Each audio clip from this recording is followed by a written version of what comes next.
Sumakay ako sa ordinary bus. Ito yung bus na walang aircon. Pasok na pasok yung hangin kasi bukas yung mga bintana. Yung ibang mga pasahero nakatulog na, siguro sobrang pagod nila. Mapapansin nyo sa vlog ko yung pinto. Ito yung bus na nakabukas yung pinto.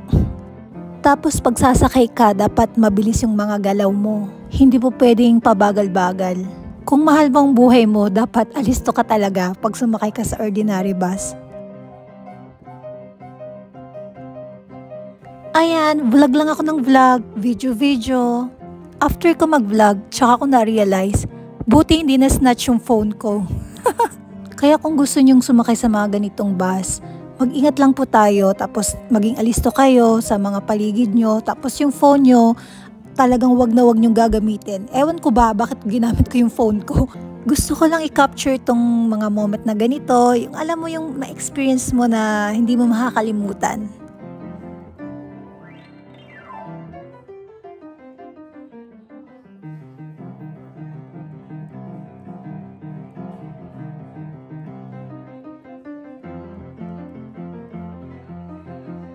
Yung nakakulay blue, siya si Kuya Conductor.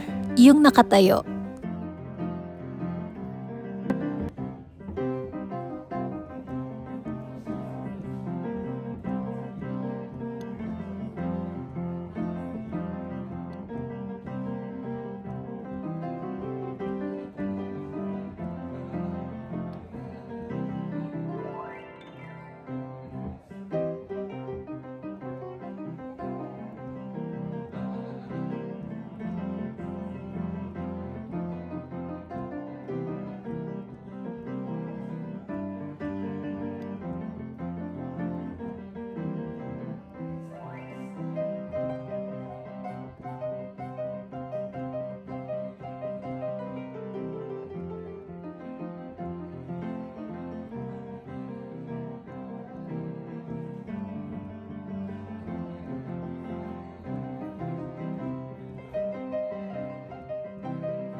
Yan na yung isang pasahero tapos pababa na siya.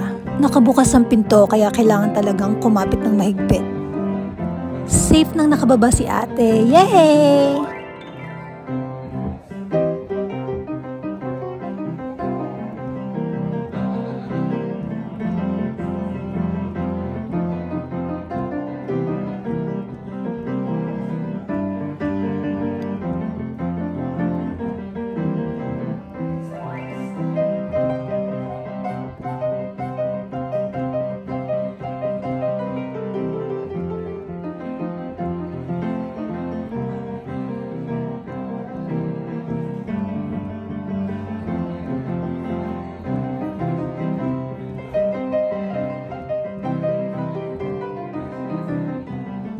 Tatapusin ko na po itong video ko. Bye-bye! Sana po please subscribe, like, and share!